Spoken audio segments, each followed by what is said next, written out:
আসসালামু আলাইকুম। আশা করি সকলেই ভালো আছেন। চাকরি প্রত্যাশী ভাই ও বোনেরা, ঢাকা সেনানিবাসে একটা নিয়োগ সার্কুলার প্রকাশ করা হয়েছে। দেখতেই পারতেছেন সার্কুলারটা। তো এখানে একজন নার্স ওটিও নিয়োগ দেওয়া হবে। আর এখানে সাব অ্যাসিস্ট্যান্ট ইঞ্জিনিয়ার নিয়োগ দেওয়া হবে। ২টি পদ রয়েছে। পদের সংখ্যা প্রয়োজন অনুযায়ী নিয়োগ দেওয়া হবে। আর শিক্ষাগত যোগ্যতা চাওয়া হয়েছে।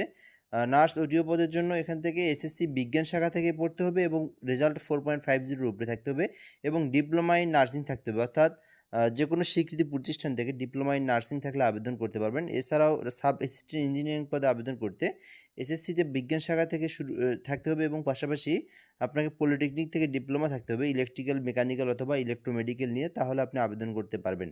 তো এটা আবেদনের জন্য এখানে সকল ডকুমেন্টগুলো দেওয়া আছে, দেখতে পারতেছেন। এই ডকুমেন্টগুলো নিয়ে আপনাকে এটা কুরিয়ার অথবা আপনি ডাক যোগাযোগের মাধ্যমে অথবা সরাসরি পাঠাতে পারবেন।